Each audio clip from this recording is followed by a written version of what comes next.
nightcap edition of Wolves Weekly. I'm here with Brad Saindon. Brad, great season. It was a great ride up there, and you had a couple made even more dramatic with this final trip of the last weekend you had up to Alaska. Tell us a little bit about those matches.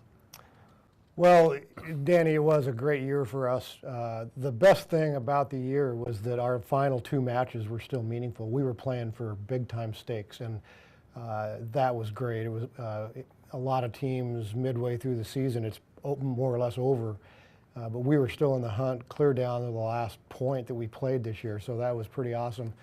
As you mentioned, we went to Alaska last week. It's a brutal trip, just the logistics of getting up there, and nobody in 2 years has won both matches on the road in Alaska in our conference, so that was what we needed to do.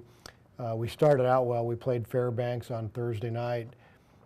They are a much improved team from when we saw them the first weekend, and they're especially good at home, so that was a very close, intense match. We beat them in 4, but that match could have gone either way, really, so I was really happy to win that match because that set up the match on Saturday at Anchorage for all the marbles, basically. We were tied with Anchorage going into that match. In many people's opinion, including mine, the winner of that match was going to get a bid to the NCAA tournament.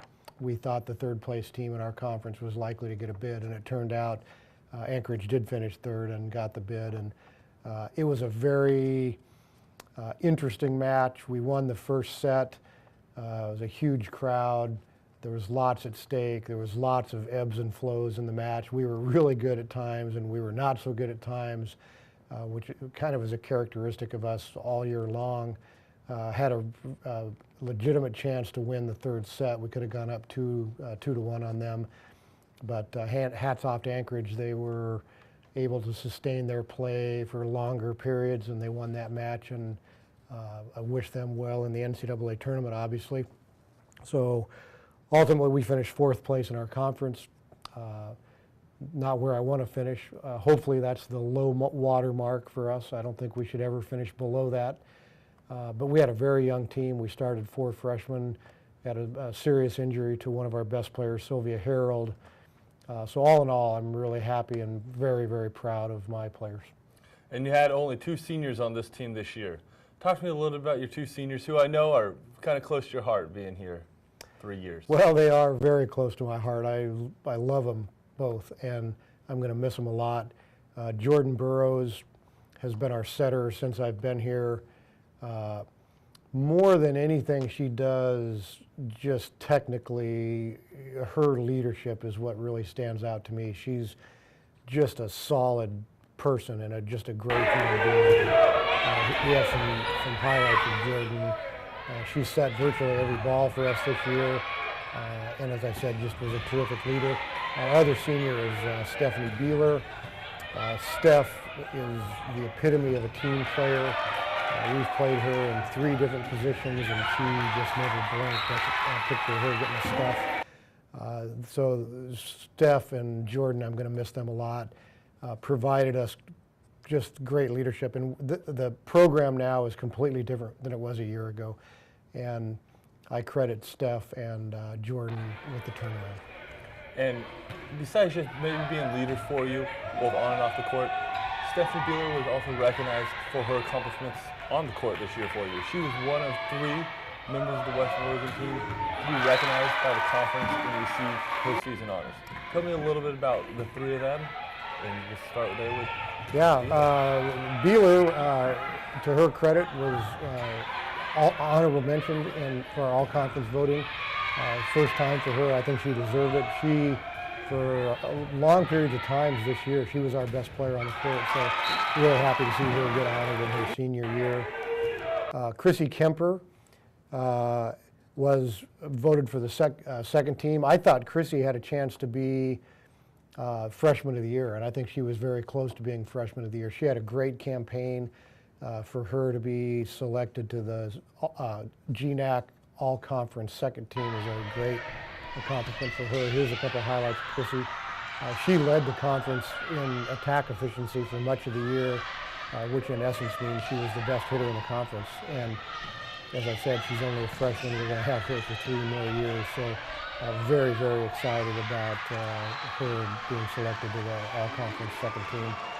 And Danny Reese was also selected to the second team.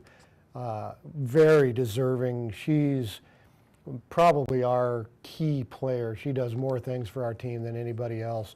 And I'm very happy that the other coaches in our conference recognize that and have honored Danny Reese.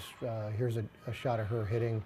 And she's only a sophomore. So to have 2 players on the all-conference team, one as a freshman, one as a sophomore, is pretty exciting. I think that's kind of the theme of the day almost.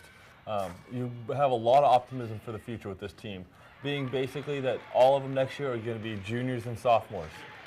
Right now they're all, once you get Sylvia Harrell back from injury, you basically have all freshmen and sophomores right now. So just tell us a little bit about that, some of the optimism, and even some of your recruiting class that you have coming in to round out the Wolves and, as you say, go up from 4th place and even into the playoffs. Yeah. Well, as you mentioned, we were losing 2 seniors. However, the rest of our team is really young. And for the next 2 years, we don't graduate anybody. So the core group is going to be together for 2 more years. And I'm really, really excited about that. You mentioned Sylvia Harold. Unfortunately, she went down with a knee injury early in the season. Fortunately, it was soon enough that she got a whole year of eligibility back. So she's going to be back. We get her for 2 more years now. She's probably the most dynamic leader on our team. And when we lost her, I thought it was going to be very difficult this year, and we had other people step up. But I'm just delighted that Sylvia is going to be around for 2 more years. Samantha Ward was a starter for us most of the year this year. She's only a sophomore. She's just now starting to kind of get it. We moved her from middle hitter to outside hitter. It was a huge transition for Sam. She's doing a great job, and she's going to be a powerhouse and a workhorse for us for the next 2 years. Becky Blees, our other middle opposite Chrissy Kemper, was also a freshman, started every match this year, got better and better, getting more and more comfortable. Excited about her. Corinne Copra, true freshman, had an unbelievable year, and we are going to experiment with moving her to setter next year just because she's absolutely one of our best players, and my job as a coach should be to get our 6 best players on the court at one time. So we're going to play around with that this spring and see if we can convert Corinne into a setter. Also a true freshman, Megan Triggs, was our libero all year. I think she had typical libero, freshman libero problems. It's a very difficult position to begin with, and the fact that she got through the whole year in her freshman year as our starting libero is an outstanding performance by her. So that whole group is coming back. We also signed our entire 2011 class in the early signing period. I'm so excited about that. And once we get their letters of intent in, we hope to release that information here this week. But let me just say, I'm really excited. It's a great class, and that class mixing with the core group that we got, it's exciting, really exciting for Western Oregon volleyball, and I can't wait. Fantastic. And you also have another proud moment as a coach when you guys are able to get 3 of your 4 eligible individuals to earn GNAC All Academic Honors. You had this year, you're able to have Samantha Ward and Danielle Reese earn it in their first year of eligibility, and Jordan Burrows earn it for the 3rd consecutive season. Tell us a little bit about that and some of that you take pride and success in the classrooms as well. Yeah, Danny, in my mind, the preeminent award that an athlete can get is Academic All-American, combining both athletic and academic achievement. And the next step down is Academic All-Conference. I think that for a student athlete at a university, that's what it's all about. It's not just about athletics, it's also about what's done in the classroom. Our team takes great pride in that.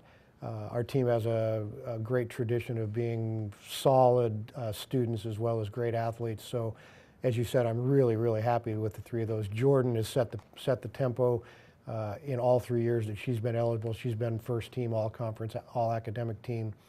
And as you mentioned, Danny Reese and Samantha Ward in their first year of eligibility both made the all-academic team. So I'm really fired up about that. Well, fantastic. Well, Brad, it's been a pleasure having you all year on Wolves Weekly. And thank you all who have followed us all volleyball season. Talking with Brad and myself, thank you for watching Wolves Weekly.